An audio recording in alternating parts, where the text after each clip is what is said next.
Welcome back everyone, my name is Martina. Today I will show you another way of combining knit stitches and purl stitches into a simple pattern that is called stockinette stripes. Alright, so for the stockinette stripes I again cast on 20 stitches and the instructions ask us to do 3 rows knit in front and purl in back, and then 3 rows purl in front, knit in back. So I will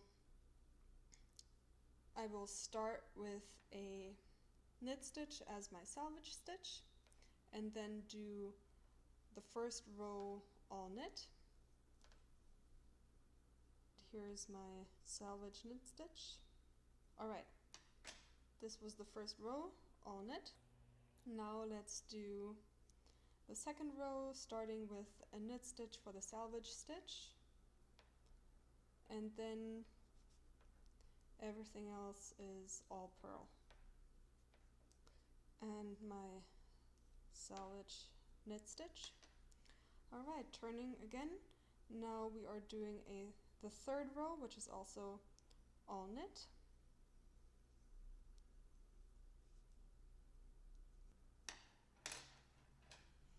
Okay, that was our third row. Turning the piece, and now we are going to do 3 rows purl in front, knit in back, and because I'm on the back, I am going to do a row of all knit. Okay, now we can start seeing the bumps in the front. We are now at the 5th row, which is the front, so we're going to do purl in front and salvage knit stitch. Alright, so we can see an additional row of bumps in the front. Turning again, this is now this is now row 6, so it's knit because we're in the back. Alright, so this is what it looks like for now, and I will keep repeating these 6 rows for as long as I need.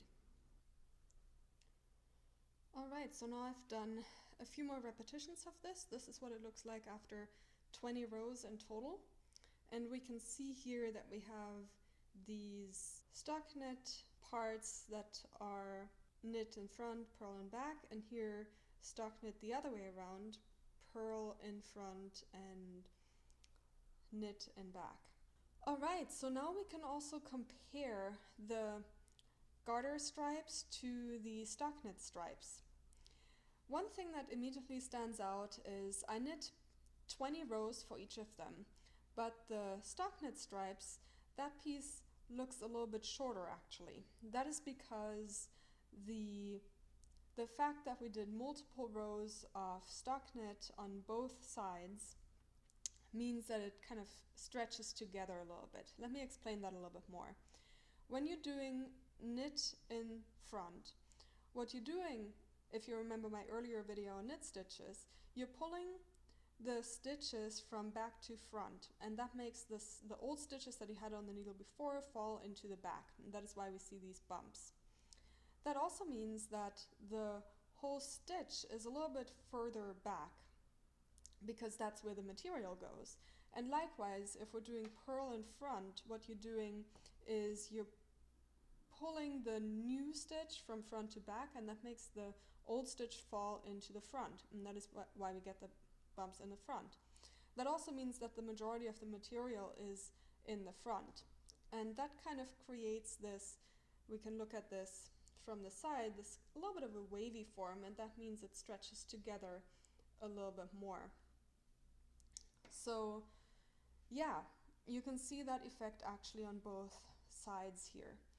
In contrast, here for the garter stripes, we did only 1 row of purl in front. It does stretch the material a little bit, but not as much as if we did 3 of those in a row.